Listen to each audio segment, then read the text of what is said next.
You know, it's not often I come to you all in a good mood. I mean, Hours won't get another update ever again, YBA PvP is a dumpster fire, etc, etc. But, after months of waiting, I finally have something to be happy about. Because, ladies, gents, and everything else, Speed Sim is finally good.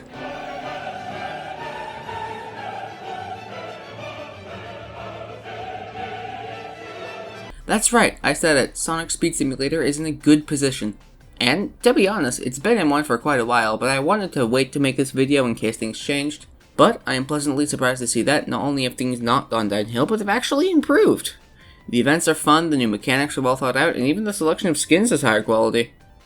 This video will have a similar format to my previous one, in which I'll go in chronological order with all the events that happened after that video was released, including every event that was released after Metal Madness. Before we begin, however, I have to do the thing every YouTuber does. Click red button so it turns gray, click bell outline so it turns solid, and click blue link in description to join server. Alright, yeah, let's get started. The Aerial Assault event, previously titled Flying Lessons until the developers got a little too interested in the deep and intricate speed simulator lore, released on the 23rd of July. This event introduced the mount mechanic, wherein the player could mount a specific vehicle and ride it. In this case, it was the Tornado, allowing the player to fly around on a non-railed shooter. Similar to Star Fox or, I guess, Hole in the Wall. Upon getting a good enough total score after like 100 or so races, more on that later, you would be rewarded with Pilot Tails and the Tornado as a permanent mount to be used in any of the zones. As an added bonus, this event also added extra sky rings to every zone to be used with the Tornado. This event also began the first of what I like to call the Speed Sagas, or SS for short. Anyways, a Speed Saga is a group of successive events that all have a through line. Aerial Assault began what I've dubbed as the Invasion Saga, because every event directly involved Eggman attempting to invade Green Hill, usually with a lot of badniks.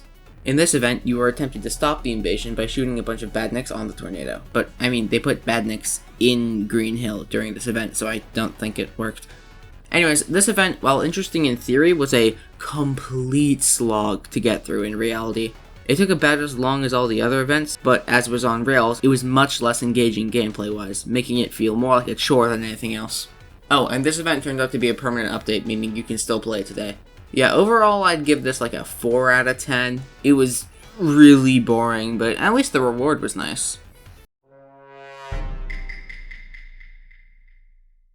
The next event introduced another new mechanic, but instead focusing on the sea rather than the skies.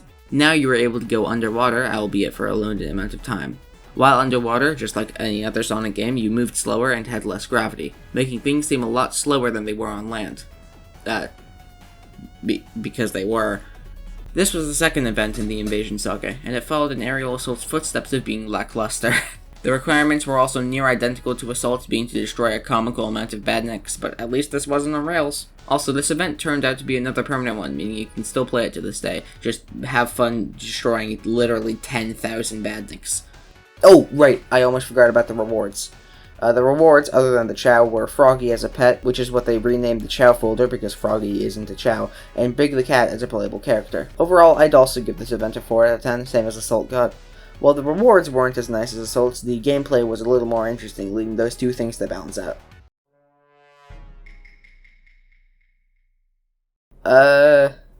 Does this count? Like, is this event, like, even an event? They marketed it as a permanent update and not an event, so... anyways, Freestyle Riders is the one exception to a saga being successive, as it has nothing to do with the overarching plot. Instead, it takes a jab at me after misreading Sonic Rivals as Sonic Riders, Sonic Riders 2, and introduces the extreme gears from the Sonic Riders franchise, as well as Knuckles' design from that game.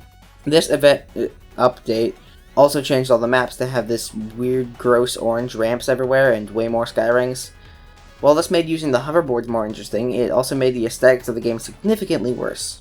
Like, we're in the middle of what appears to be Siberia. Why are there hoverboard ramps? Who built these? Was it Eggman? Why did Eggman build hoverboard ramps in the middle of Siberia?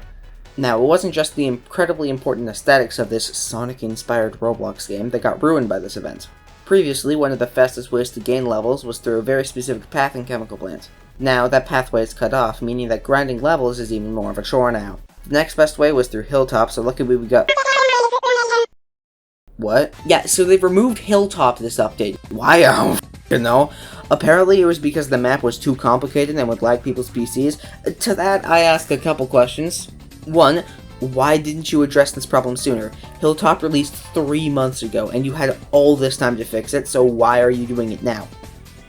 2. Why did you prevent people from using the old buggy version of Hilltop while it was being fixed? If you say that, oh, it'll load into 4 quintillion polygons that way, then I call bullshit. Each area and speed sim requires a 10-second long loading screen to generate. You're telling me that without triggering the loading screen, Hilltop would just load itself? What, is it possessed by Casper the Friendly fucking Ghost or something? Getting back on topic, it's hard to judge this event based on itself and itself alone, because it was obvious at the time, and it is even more obvious now, that they were just introducing the hoverboard mechanic for future events and stuff. More on that later. So, should I judge it based on what it wasn't, or what the developers definitely did not intend for it to be viewed? I've decided to go for the former, and give it a 6 out of 10. I really hate the fact that they got rid of the XP path and chemical plant, but the merits of the hoverboard were just too vast for that to overshadow it. Here we are, the finale of the Invasion Saga. Boy oh boy, I sure do hope it was worth it. What's it about? Oh, saving classic tales from a broken timeline? That sounds f***ing awesome. And it's based on Generations lore? And they changed the skybox? Damn, they're pulling out all the stops. I wonder what the gameplay will be like. Maybe we'll have to go to different timelines to fix them. Or maybe we can fight Time Eater. You've got to be f***ing kidding me. A collectathon? We had an event where someone gets displaced out of time itself, and the developers thought the best payoff for it was a collectathon. That's it. I'm done. I'm fucking done. I can't with this game. The amount of lost potential in this event is enough to make Tsar Nicholas II look like Stephen fucking Hawking. Imagine we go to different mini-levels of previous Sonic games, trying to defeat a time god at every turn and eventually free an innocent soul we just met from an eternal prison of his own body and save all realities, and instead we're running around collecting fucking pop rocks. Fuck it, 0 out of 10. How could you mess up this badly? God, I hope the next event is better. Didn't I say this was a happy video? After the colossal disappointment of the Save Tales event, they decided to hit us with a 1-2 punch of depression, introducing the Go Camping event. Apparently, according to the very intricate and detailed Sonic Speed Simulator lore, Big the Cat wanted Knuckles the Echidna to go camping with him, but Knuckles only accepts fun from people who pay him, so Big had to find 150,000 grapes. That seems a little excessive, but I guess Knuckles needs to get energy on a vegan diet somehow. Anyways, since Big is, well, he's literally big, he needed our assistance, and by assistance I mean to do 100% of the work. If Big didn't have the motivation to collect a single grape for Knuckles, then why is he going camping of all things? Why not invite Knuckles over for, like, smashing or something? Wait, no. Wait, no, no, Smashes and Smash Bros. Wait, no, I didn't. Fuck. Knuckles, I'm called Big for a reason. Anyways, this event was yet another boring collectathon, but at the very least it had a reason to be a collectathon. That's better than some classic tales I can mention. Normally I'd give this sort of event like a 4, but the fact that they actually wrote lore for this is hilarious, so fuck it, I'm gonna give it a 5. Now, we've had 2 collectathons back to back, so I don't really have my hopes up. But let's see how the devs disappoint me this time. Wait, what? More than one quest? Confirmation of non-reskin characters? No collectibles? Oh my god, is this update? Is this update good? Holy sh**, the devs made a good update. I kind of forgot they were allowed to do that. Are they allowed to do that? Well, the grand prize itself was fairly boring. The requirements to get it were all varied and interesting. Except for the one we had to grind on a rail for 10 minutes. That just encouraged you to AFK at one spot in Green Hill. I made myself a PB&J. This event also started the second of the Speed Sagas, this one being the Rouge Saga. The character contacting you during this event is Rouge the Bat, and the reason you're doing this is to prove you're trustworthy enough to go on a future assignment. Overall, I really like this event. Also, they brought back Hilltop! Woo! Now with less polygons, meaning children on their mom's 11-year-old MacBooks can play it with slightly less frame rate issues. And isn't that the American dream? Yeah, I'll give this event like a solid 8 out of 10. I'm impressed. but knowing the devs, I probably won't be impressed for very long. Well, I was sorta right? In this event, the player collects different jewels from the new mini-zone for this update, the Diamond Terminal. While this was just 3 separate collectathons being smashed together, the map was literally designed to be used for a collectathon, meaning that it didn't feel like laziness. Plus, Rouge's whole thing is stealing stuff, so it made canonical sense too. Eventually, however, it did just evolve into collect X number of Y items to get Z character. Because of that, I can only give it like a 6 out of 10. Honestly, pretty good for Speed Sim standards. Also, this became yet another permanent event, because all the important ones are permanent events for some reason. Ah, there's the bullshit! Damn, I was starting to worry for a second. In this event, you attempt to prove your proficiency with an extreme gear to Jet the Hawk, who's the main rival figure from the Sonic Riders games. I think? I didn't play them. This was part 1 of the, at this point, final Speed Saga, which I have titled the Jet Saga for, well, obvious reasons. To prove that you're so pro OMG to Jet, you have to do a bunch of stupid shit like be airborne on a hoverboard for 10 minutes. I think Jet forgot that a hoverboard is literally always airborne, because it's a hoverboard. Also, one is to run decently fast for 10 total minutes. I'm not entirely sure how running with your feet correlates to being able to use the hoverboard effectively, but no well. Also, this is the first event in the entirety of the game's lifespan that didn't have a character skin as a reward. All the rewards were hoverboards and shouts.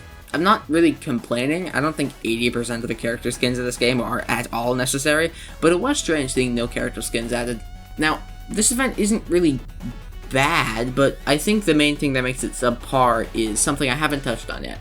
You see, every event has had what I like to call a host, which is a character that gives you a brief explanation of the event as well as notifies you when you reach a specific milestone. For example, for the entirety of the Rouge Saga, the host was Rouge. And in the Go Camping event, the host was Big the Cat. Well, this event has Jet as the host character, and oh my god, is he insufferable. Every single time you completed the task, Jet would insult you. And when you beat the whole thing and prove to him that you are capable of beating him by his own parameters, he still thinks you're not worthy. Like, dude, what is your problem? I get that Speed Sim has never had good writing, but Jet's banter just made me want to punch the singular writer for this game in the face. Anyways, this event is like a 5 out of 10, completely average, which is good considering we're talking about Speed Sim. Oh, fellas, we did it.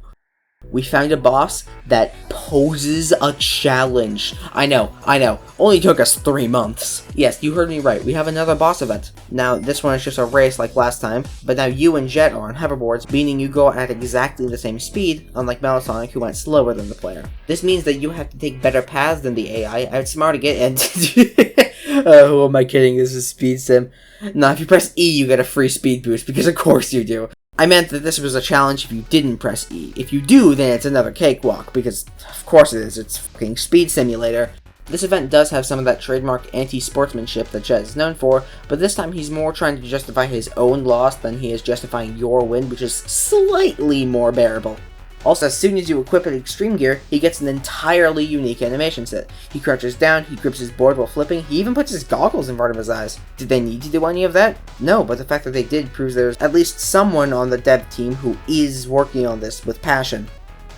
Overall, honestly, I fucking love this event, 9 out of 10. Only being held back by the E button and Jet's constant jawing. Please, no Johns. Hi, Editing Rainbow here. So, while I was editing this video, the newest event came out, which they introduced the fucking Metal City Zone, like the actual Metal City Zone, and Riders Amy. I don't have time to like fully edit a segment for that, so I'm just gonna give that like a, I don't know, like a 6 out of 10. It's just like a slightly worse version of the Chrome Quest, right? Because it actually has a collectathon attached, so...